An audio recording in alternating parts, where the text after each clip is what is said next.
Hello, fellow wanderer. Welcome in. This is probably the first time that we are meeting properly. Hi, I am Noelia.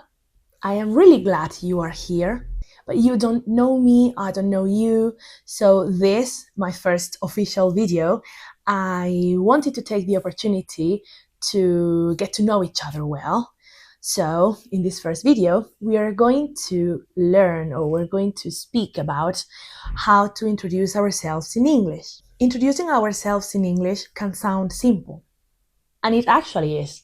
I am going to show you different ways in which we can introduce ourselves.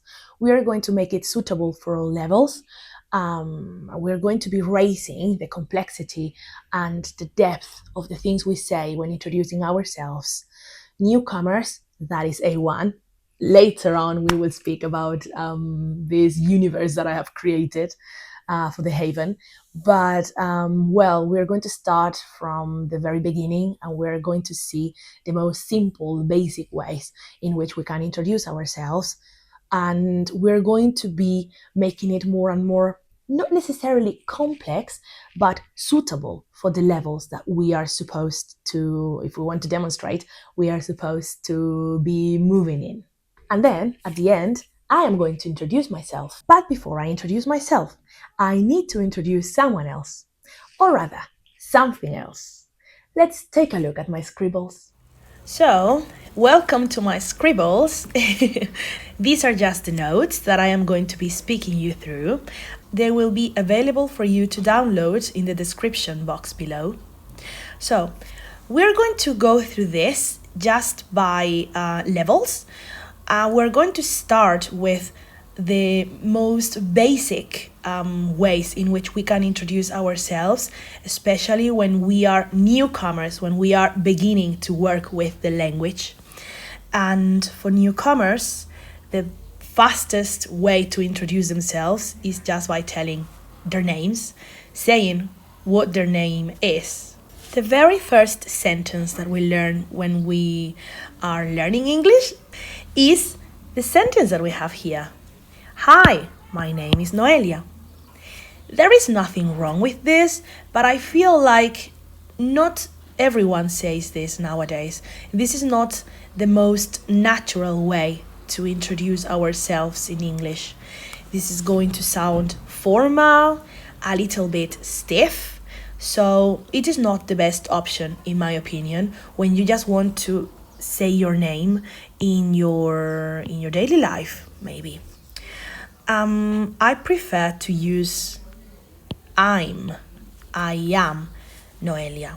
This is going to sound natural, relaxed, and probably, unless you are interested in learning English at very, very formal environments, this is never going to sound wrong or unnatural. So this is what I always opt for. You should be careful though, because in some situations you are going to need to introduce yourself, but you're not going to be face to face. Especially when you are on the phone, in any situation in which people won't see your face, you cannot start your sentence with I am, because I am is going to imply that the other person already knows who you are. I don't know if this makes sense. If the other person doesn't see your face, you should not say I am, because it doesn't sound right. You are nothing before introducing yourself. So, in English, what we use is some kind of impersonal introduction, especially at the beginning of the sentence. Impersonal subject, I meant. So you're going to say things like, this is Noelia, or it's Noelia, which is going to sound a little bit more informal and more direct. This is Noelia is especially used when you just want to be polite, when you just want to say clearly who you are, and it is very common. Then, apart from your name, you want to say other things, like your origins, your age, your job. The most natural sentence to say this is, I am from Spain. And be very careful when you say your age, especially for us Spanish speakers. We tend to forget that we have to use the verb to be instead of have, which is the one that we would naturally use. Tengo 30 años, which I no longer have because today I am turning 31. Um, so well, anyways, just remember to use the verb to be. I am 30. Regarding what goes after the number, you have two options. You can simply stop here. I am 30, and that's all. This is going to be useful, especially when it is implied, when it is just fresh, natural, informal English. Or you can also add years old after the number, after the figure. In this case, the meaning is not going to change much, but it's just going to feel more complete. So I encourage you to use this when you want to be more formal. You want to be careful with the English that you are speaking. What is completely impossible and wrong is to skip one of these two words. Whether you say the full sentence, I am 30 years old, or you skip both of them. But it is completely wrong to say I am 30 years and stop there. Also, another thing we need to keep in mind is when we are speaking about our jobs, what it is that we do for a living, it is very useful because we use the same verb for all of the situations, but it is required to use the verb to be again. You have other options which we will explore in the future, but so far you will be fine just using the verb to be again. Only be careful with the introduction of the article. Before the profession, you have to use the article, a or an. Once you have a little bit of more experience in English, you become an explorer, that is A2. But in the narrative of the Haven universe, this is what we call an explorer. You start saying more information about yourself. Instead of simply saying, I am from Spain, you can say, I come from Spain. I come from Spain. We need to be careful though, because not always it is going to mean that you are Spanish. Maybe you can just say that you come from Spain because you made a trip or because you are living there temporarily. Not necessarily means that you are Spanish. You can say also I live in Spain, but you can use it whether you are Spanish or not, but not necessarily it is going to tell us your origin, your nationality. Then, expanding a little bit of what we said in the past regarding the job, you can change. Instead of saying I am a teacher, you can start applying other verbs such as work as a teacher. Very important. Don't forget to use as, and don't forget to use the article either. In here, you should start doing something a little bit extra, not just tell me your name and personal information. You can start speaking about your hobbies, your skills, what you like to do. You should say things. You should say things that are easy, that are simple, but that go a little bit beyond just plain information about yourself. You can start saying things like I like reading and learning foreign languages, in my case, or the languages that you speak. You start using other verbs apart from the most basic ones. As a seeker, this is the B1 level in our Haven narrative. You do the same. I mean, this is not something that you do differently the more you progress. This is just extra things you start doing the more you progress. And when you become a seeker, once you reach an intermediate level, more or less, you start making sentences in a more complex way. You start linking different ideas on the same sentence. You start to explain, not just mention or say things. This is where you start using linkers, such as, well, the most used one, I think, in my opinion, is because or so, linkers, connectors, and you start giving your speech some personality. You not only speak about facts like I like reading, I like working. Well, I like working. You start speaking about things that are not real necessarily. So your dreams, your expectations for the future, this is where, again, you expand everything that has to do with you.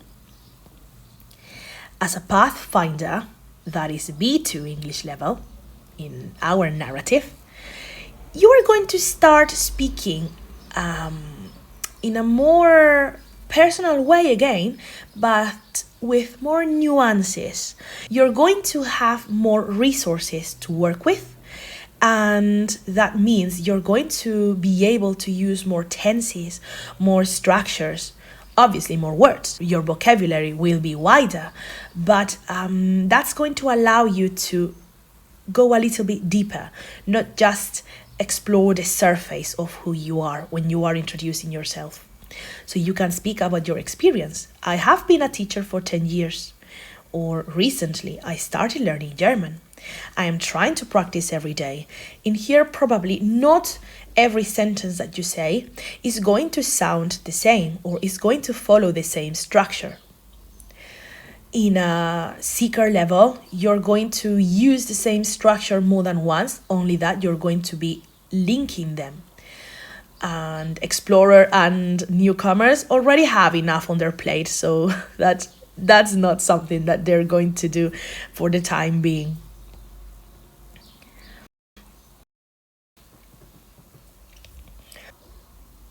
Once you reach an advanced level, you no longer say who you are. You say who you think you are. How do you see yourself? How would you like to be in the future? I would obviously use more complex structures, but I would use this as an opportunity to explore not just who I am now, but who I can be, who I was, who I would like to be. This is particularly useful in an exam because that's, in my opinion, that's what's going to set you apart from other contestants or from other learners. Then, master of the language, this is the C2 level, the highest. There is nothing beyond that, at least in the academic world.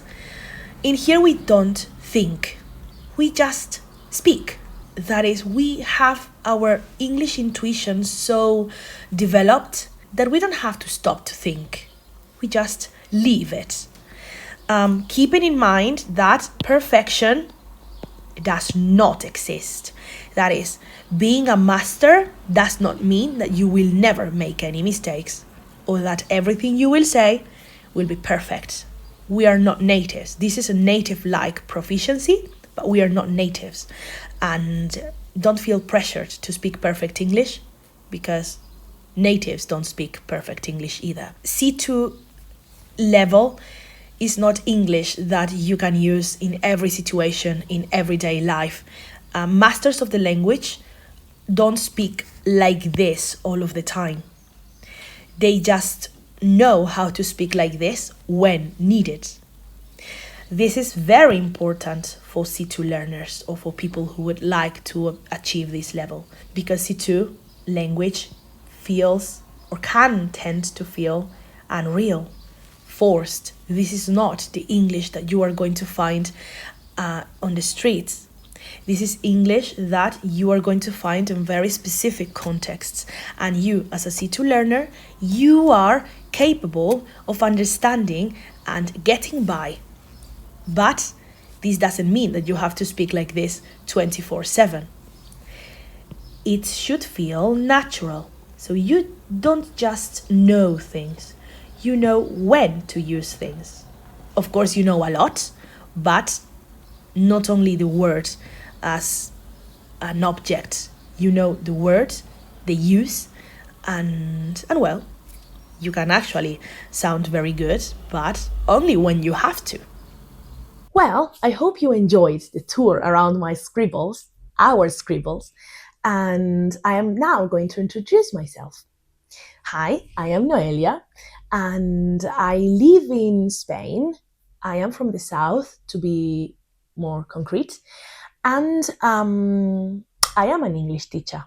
I have always wanted to be an English teacher, and this is my passion, not only because I love learning languages myself, so I consider myself also a student, not just a teacher. So it's so beautiful to be on both sides of the exchange of the environment, if that makes sense. I have always known that I wanted to be a teacher, and I like being a teacher not because I tell people how things are. I like being a teacher because I go with my students to wherever they want to go. I explore their journey with them. I explore the language myself because I think I will never stop learning things in English. And this way of keeping my passion alive, I think, is what can help my students find their own passion, or at least not passion, because not everyone needs to learn English. But I love doing this with others. It's amazing. It's a wonderful experience. And this is why I decided to start this new chapter and be able to reach not only people who, I don't know, who come not come to me like, oh wow, but I don't know, people who, I don't know, just happen across me and they find me somewhere around the internet, and well, I hope to help others achieve their goals, even if it is just a little grain of sand. I hope to I don't know, I hope that you find this useful. I love learning languages myself. I speak Spanish because it is my mother tongue, English because I am speaking it now, Italian, I also speak Italian, and I am currently learning French, German, and a little bit of Korean. So I'm also a learner, and I will never stop being a learner. So I think this is something that, I don't know, being on both sides of the experience of learning, like as a teacher and as a student, gives me a lot of insight. And I am constantly thinking about the way my students might feel, or the I don't know, the feelings and the situations they can go through. And that's something that I love, because I don't think I am here to tell people how things are. That too, that is implied, because I am a teacher, that is what I do, I teach.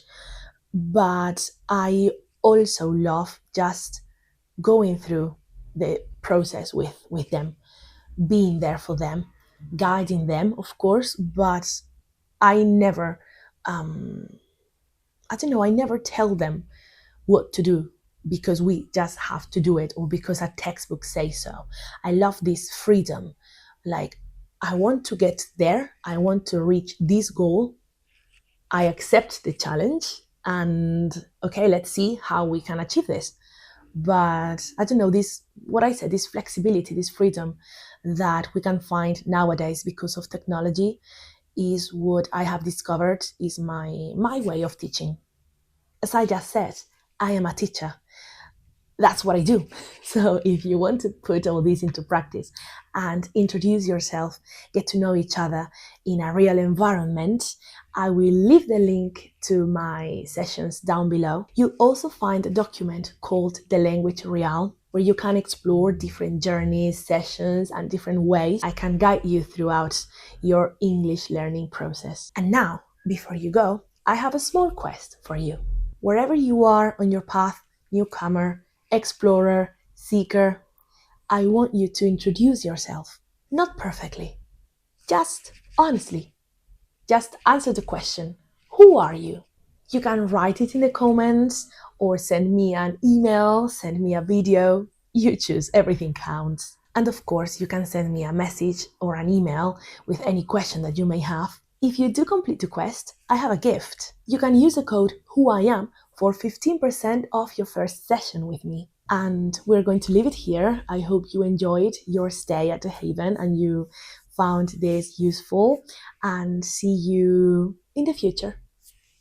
Bye. Thank you for being here with me.